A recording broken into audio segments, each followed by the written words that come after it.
to another video.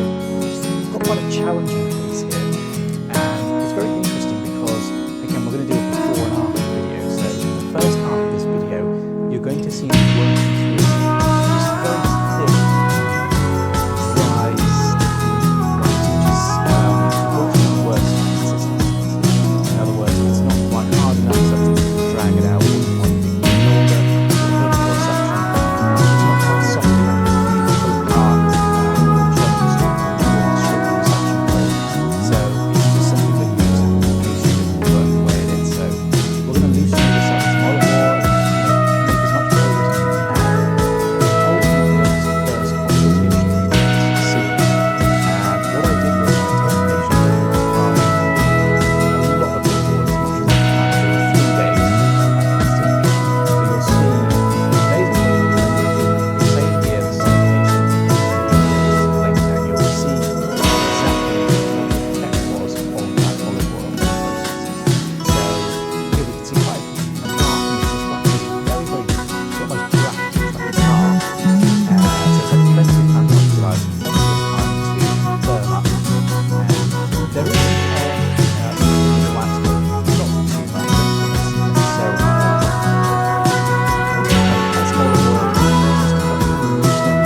And so these cases would probably be a little bit easier with an ENT microscope, but we have an endoscope here.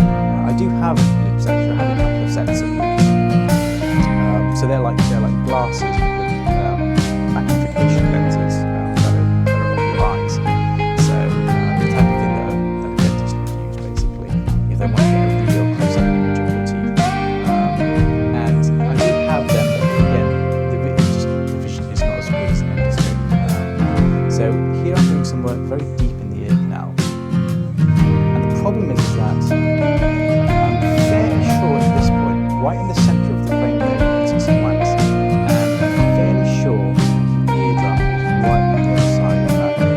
And in these cases, I'm always starting to be a little bit cautious because what I don't want to do is kind of be a bit aggressive with the suction and actually do some damage to the eardrum, which is right behind that layer of wax. So right there, where I think it is, I'm just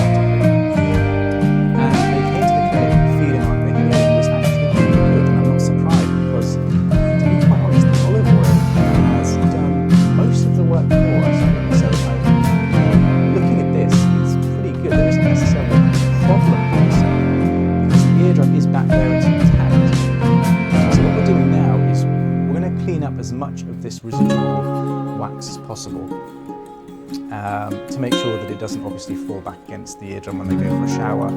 Last thing we want to do is to put their head in the bath or put their head in the shower and for all that wax to kind of just travel back down and slime up against the eardrum. So we're just going to do, this is more of a clean-up job, a preventative measure at this point. And we're not going to be able to get all of this residual wax. But what we want to do is just get as much of it as possible. Perhaps leave the patient with a nice smear on the ear canal to protect them from infection and to leave them feeling nice and comfortable. And again, just look at how easy now the wax is to move up. Such a big difference from the first consultation when we were dealing with, very tough kind of molasses, chewing gum consistency, tar, and now it's just as easy as anything. And funnily enough, the reason that I always advise olive oil between consultations rather than sodium bicarbonate or hydrogen peroxide is that in my experience, whenever I've recommended sodium bicarbonate, I never recommend hydrogen peroxide because I think it's just leads to irritation. But whenever I have advised sodium bicarbonate, what I usually see is that after aggressive usage, the remaining wax that's in the ear kind of liquefies and then just goes right down to the eardrum and slips against the eardrum. I don't find that with olive oil. I actually find that when people use olive oil, the wax actually tends to move forwards a little bit, so it tends to move laterally or outward a little bit. And I thought this was a brilliant case of just how well it works. So you can see just mopping up the sides here. Now again, the problem with this is that you never want to apply too much pressure when you're this deep in the ear canal. I mean, it is extremely well inflated, and it doesn't take too much to make the patient jump out of their chair if you just apply too much pressure as you're trying to move up the slide, and you can make them jump. It can be very uncomfortable. So again, just hoovering up on the roof of the ear canal here. Really just don't want to put too much pressure on the canal walls at all. You can see a much clearer eardrum now. It looks a little inflamed actually, it's around the handle of the malleus. It looks a little red. So typically this is a right ear. You know that because the handle of the malleus is pointing to the right. It's at about 2 o'clock or maybe 1 o'clock in this image. So you see that little white spot, that little white ball on the eardrum. So that is the handle of the malleus. That's the top part of the lateral process of it. So it's usually like a stick with a ball on the end that's kind of just poking out of the eardrum.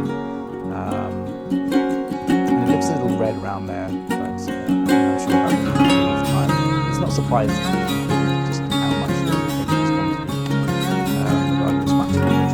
This is a rather interesting tool which I don't feature heavily at all really, so it's a curved fine end. And I thought this would be a good opportunity to use it just to hoover up some of this remaining debris, but again it's very difficult to use. And just here actually, applying just a little bit too much pressure, patient can have uncomfortable. So going in there, there's no bleeding or anything, but you can understand why, if you apply too much pressure with that curved point, it can be uncomfortable. So again, I very rarely use that. It's one of those tools that you have if you need it, but for the most part, it's very limited use. So there we go, lovely looking eardrum back there. We weren't able to clear